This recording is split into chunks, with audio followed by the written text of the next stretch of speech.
about your question. The right or the privilege to say what we want is amazing and should not be taken for granted. But sadly, freedom of speech can also be exploited and serve as a deadly tool in the wrong hands, especially on the wrong fingers on the keyboard. I did comment on a certain post by a certain person at the school.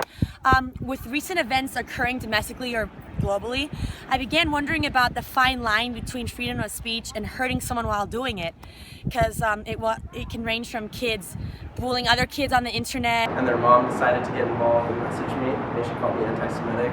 or groups of ideological extremists using social media to promote violent attacks. The question is, could freedom of speech sometimes cause more harm than good?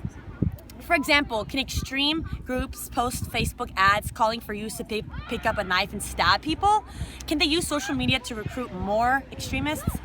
Although limiting freedom of speech on social media can be a slippery slope, it is legitimate in cases where it denies the right of someone's safety and security.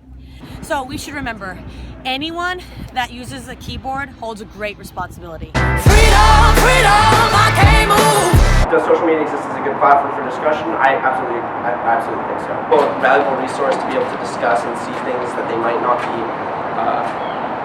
they might not interact with normally, both people and also like topics and whole subject matter. And because a lot of like society right now, and especially with social media, it's kind of dumbing down our intelligence and our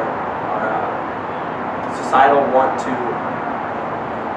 learn and to expand our minds. Well, like the biggest thing I run into is like a lot of hate. A lot of people don't like me after I say and do some of the things I do. Even if like they're not necessarily like rude or anything, people just don't like having their opinions destroyed.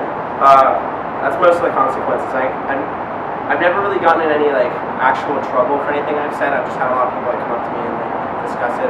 Freedom, freedom, I can't move. It's not about free speech. You look at Facebook, it's an institution online that you could just basically admin. Nobody really cares. But at the same time, it brings up a couple of questions. Regarding the actual freedom of expression, it's not even about like adhering to our civic religion of freedom of expression or the First Amendment and all that crap. It's more about their intellectual capacity to understand that they're leaders and they're blinding themselves purposefully to any sort of debate. It's more about listening to people. The reason why this country has progressed so far is because of the level of public debate that has happened in this country, where in every other country throughout the world, they would not have any utilitarian mindset. Instead, they would not have a debate at all. Meanwhile, we actually do have conflicting ideas. We actually have we have a tenet of a civic religion that allows us to speak our minds and heighten the level of public debate actively. It's not even about like authority, it's more about leadership capability, because you're purposefully silencing one side of the debate with an obvious methodology, like censorship. Meanwhile, you got other people who might be correct in what they have to say, and you might have to calm down your wits a little bit, especially when you're patronizing to people. Telling people to shut up and listening to leadership is one thing. Other things include ignoring, right, a possible debate that could happen in the future. Here's another thing. I'm not even mad about their censorship crap. It's more about how angry they got. It was actually really amusing to me, because oh man, here comes the patronizing.